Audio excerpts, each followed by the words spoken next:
Bonjour à tous et bienvenue sur ma chaîne Émilie et Colorée. Alors, en voyant passer des vidéos sur faire des fonds avec du maquillage, avec des produits poudre, ben, je me suis dit, c'est vrai que ça peut être dépanné, ça peut faire des trucs sympas. Donc, alors j'ai testé avec différentes choses, avec vraiment des outils pour le maquillage.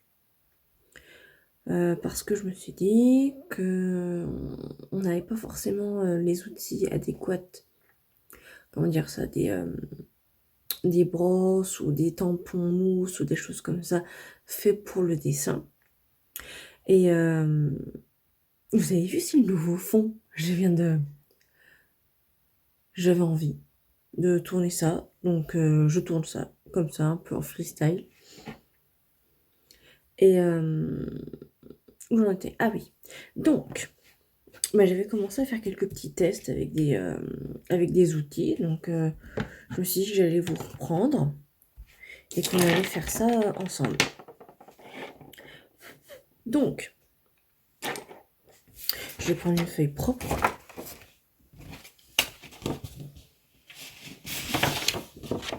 Alors, donc j'ai une feuille tout à fait classique pour le dessin, c'est du canson, c'est à grain. Ouais, tiens, du côté à grain quand même. Et donc, le plus simple, l'embout mousse classique qu'on peut trouver dans toutes les palettes de maquillage. Ça fait plutôt bien son taf. Je trouve que le résultat est plutôt sympa. Donc j'ai une vieille palette. Je l'utilise encore, les fards sont encore bons, mais j'utilise ce qu'on a sous la main. On va pas racheter des choses exprès. En tout cas pour faire les tests, non. Donc on va faire. Je vais vous montrer l'application. Avec des petits ronds, c'est quand même plus sympa. Donc vous pouvez voir ça sur la chaîne de Simone Color par exemple. C'est la dernière que j'ai vue là-dessus, donc je m'en souviens. Ouais. J'en ai vu sur plein d'autres chaînes. J'aime beaucoup le résultat. Donc là c'est un marron classique. Voilà. C'est pour des fonds, moi je pense que ça peut être super sympa. Je vais rajouter du noir directement.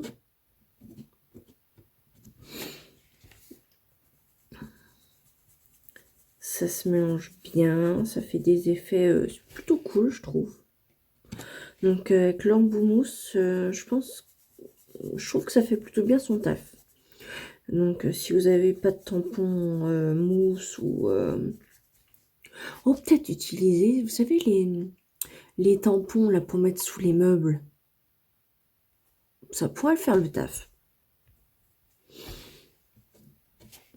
Voilà. J'avais envie de tourner une vidéo pour vous...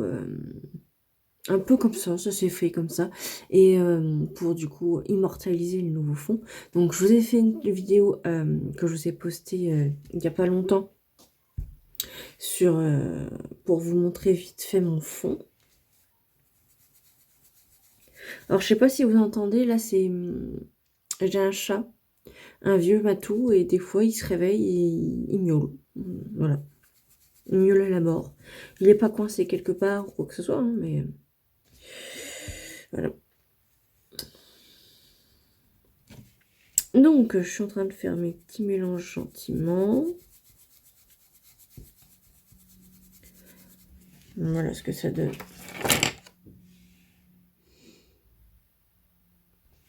J'aime plutôt bien. Franchement, c'est une technique que j'aime bien. Il paraît que ça ressemble beaucoup au pastel sec. Alors, j'ai pas encore eu l'occasion d'essayer les pastels secs. Mais du coup, j'ai du make-up chez moi, donc ça ira bien. Mais c'est vrai que ça pourrait être sympa d'avoir quelque chose les choses... Donc, faut les fixer. Donc, avec un spray fixateur. Pas de maquillage, même si je pense que ça marchera peut-être. J'ai vu qu'on pouvait sprayer aussi avec de la laque. Parce que du coup, ça tient bien. Oui, donc... Les petits embouts mousse comme ça fait bien son taf. Les houpettes, voilà, elle est toute sale parce que du coup j'ai fait le test juste avant. Ça marche bien aussi. Donc ça prélève plein de matière.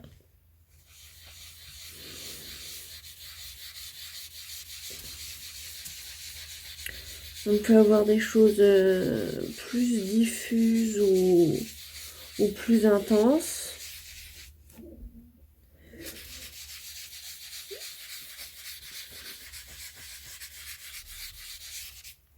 Moi j'aime beaucoup.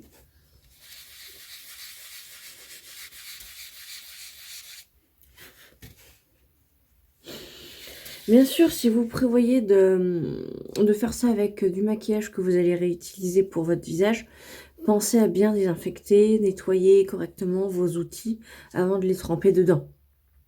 Parce que sinon, vous allez abîmer votre fard, en fait.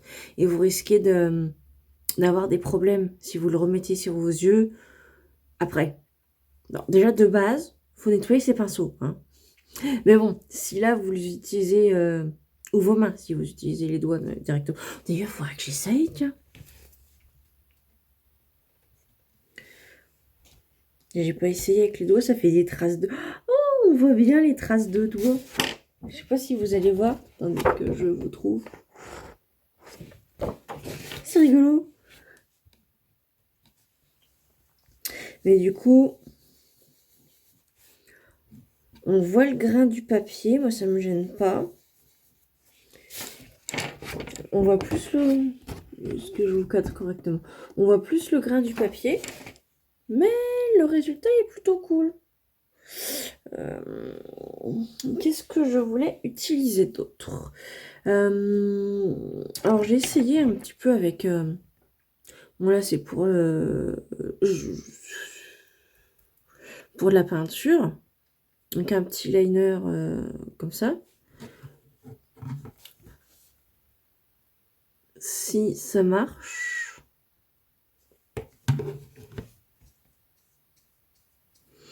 Alors, je pense que pour faire les toutes petites zones, ça peut être sympa. Ou pour avoir un travail vraiment super diffus. Je vois pas si je vous montre. Oui, c'est bon. Ça peut faire le taf. Mais si on veut quelque chose de bien intense, c'est plus compliqué. Ou alors, faut faire vraiment par... non, pas... bien intense, ça marchera pas. Ces pinceaux-là, les pinceaux pour le visage, comme ça, plat, assez dense.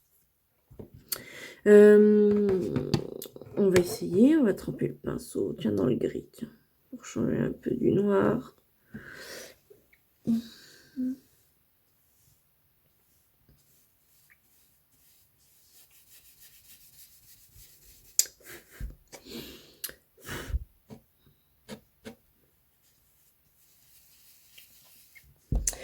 Bah, je vais reprendre du noir finalement, pour voir si j'arrive à faire quelque chose.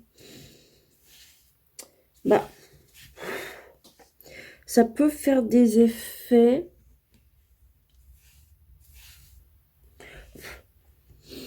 Mais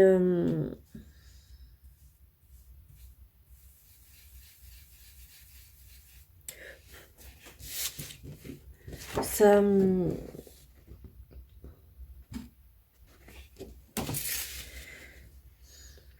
on voit bien le grain qui ressort. Enfin, comment dire, c'est beaucoup moins intense, même si là c'est avec du noir, clairement.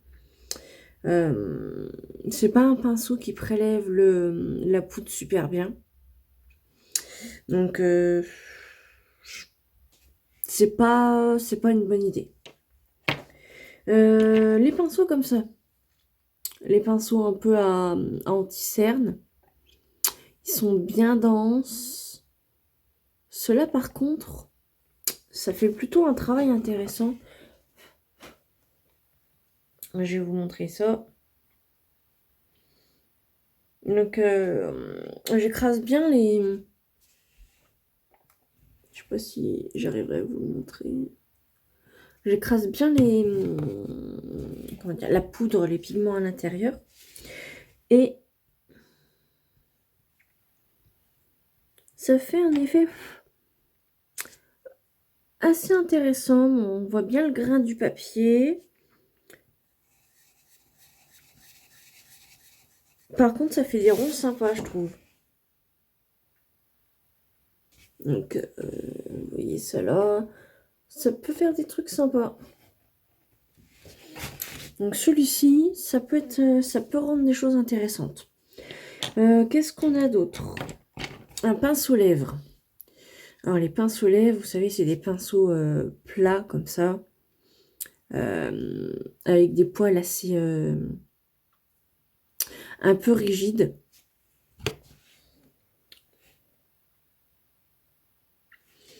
Ça, pour faire des toutes petites zones ou des lignes vraiment toutes fines.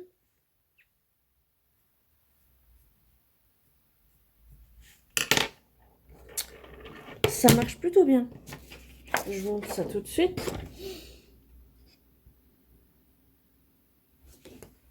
Donc ouais, celui-ci, ça peut être sympa.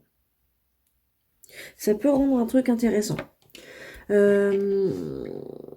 Des petits pinceaux comme ça, avec des poils denses, bien raides mais courts, ça marche aussi. Donc comme d'hab, on apprenne bien le pinceau.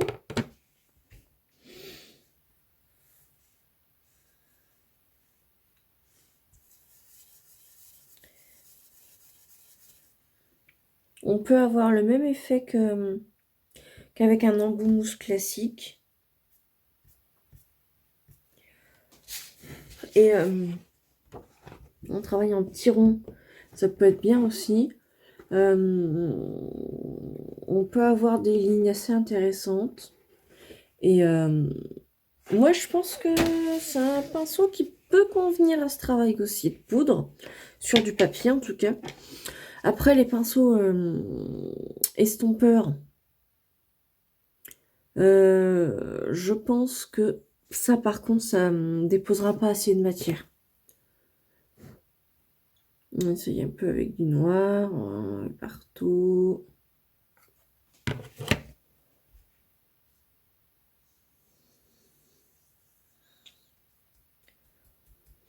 Est-ce qu'on arrive à quelque chose?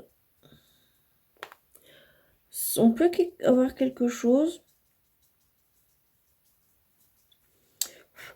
mais le résultat sera très diffus. Par contre, quand on a les doigts un peu gras et qu'on applique, par exemple, on met le gras, son empreinte sur le papier. Je ne sais pas si vous allez voir ça, si j'arriverai à vous le montrer.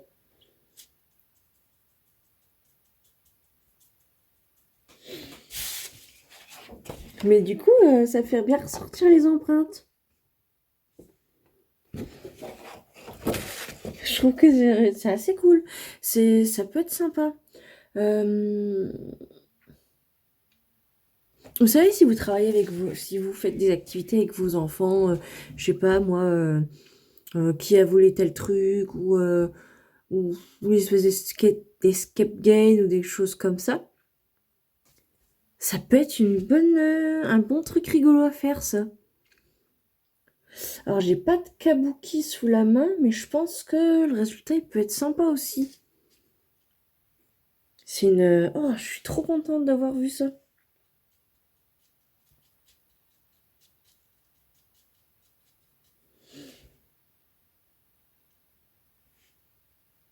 Ouais. Vous savez, vous faites un gendarme et un voleur. Et pour trouver le meurtrier, Bon, je pense que alors là, par contre, faut un peu de le meurtrier, le voleur, enfin bref, faut un peu de concentration. Mais je pense que vous pouvez vous amuser à essayer de faire ça avec vos enfants. Vous savez, mettre des empreintes et essayer de faire comparer comme, mais tu sais, comme à la police, là, comme ils vous font à faire avec l'empreinte et essayer de voir les reconnaissances d'empreintes et tout. Moi, j'ai plein de jeux en tête maintenant. Mais ouais, du coup, de toute façon, c'est de la poudre qu'ils utilisent pour faire le relevé d'empreintes. Ça, c'est sur les objets. Oh, je crois on tient quelque chose. Enfin bref, je trouve cette technique intéressante. Et si on n'a pas pour faire des fonds, je pense que ça peut vraiment être super cool. Et je pense que si on n'a pas les outils adéquats sous la main, ben, les houpplettes que vous pouvez trouver dans les poudres compactes ou les choses comme ça, ça fait le job, ça marche plutôt bien. On fait un petit récapitulatif du coup. Les embouts mousse comme ça pour le maquillage à l'ancienne, ça marche bien. Ça marche même très bien. Et je pense que pour faire les choses, j'ai pas essayé, mais sur les tranches, sur la tranche, ouais, on peut avoir des choses assez précises. C'est un très bon outil pour ça. Ces pinceaux-là, c'est pas efficace. Ceux-là, dans le genre-là, ça peut faire des ronds intéressants. Mais du coup, ça va texturer un peu le papier. Des petits pinceaux liner comme ça pour la peinture. Peut-être pour des toutes petites zones, mais je trouve que c'est pas... On arrive à faire mieux. Les pinceaux lèvres, c'est assez intéressant. On peut faire des petits travaux de précision assez intenses, donc c'est pas trop mal. Les pinceaux comme ça à poil dense, raide et court, ça fait un travail intéressant. Les petits pinceaux comme ça, fluffy, pour du relevé d'empreinte, c'est génial.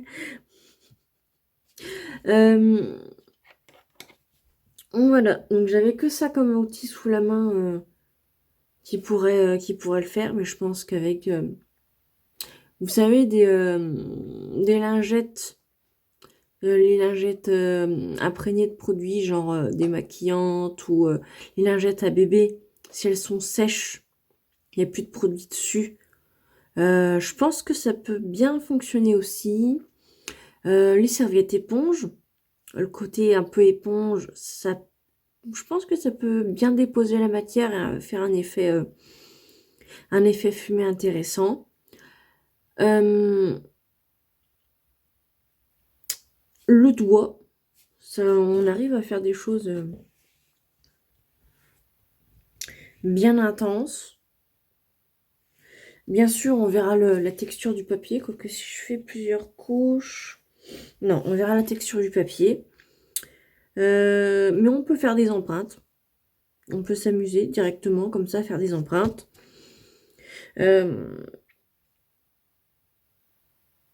Je pense que... Non, j'ai pas d'autres outils sous la main pour faire...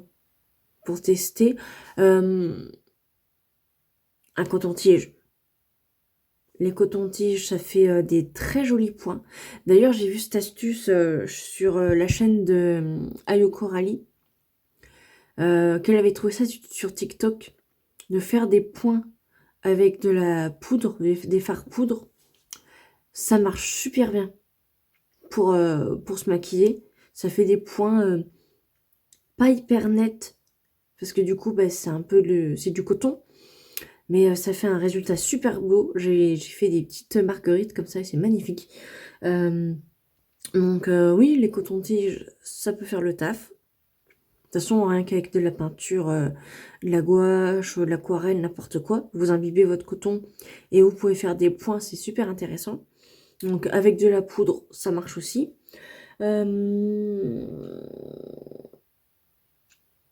Avec quoi d'autre?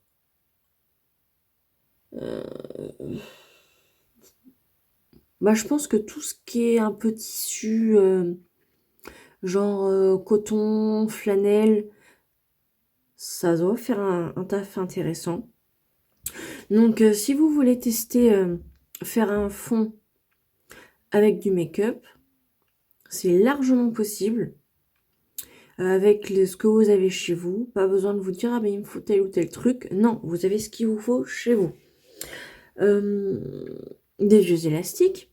Vous savez, les élastiques avec un peu de pas fluff, comment dire, recouvert de tissu, mais un tissu assez serré. Vous mettez de la poudre tout autour et je pense qu'on peut avoir un cercle intéressant. Ça se gomme super bien. Donc voilà, j'ai une gomme standard sur mes critériums. Donc je vais vous montrer ça. Ça se gomme super bien, ça fait un effet intéressant.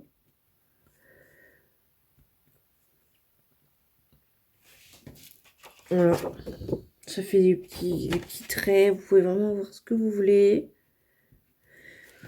Si vous dépassez un peu de votre fond, vous pouvez gommer, ça se gomme bien. Simone Color, elle fait un fond comme ça à l'aquarelle, au make-up. Et elle fait des petites bulles avec des emporte-pièces comme ça. Le résultat est super cool.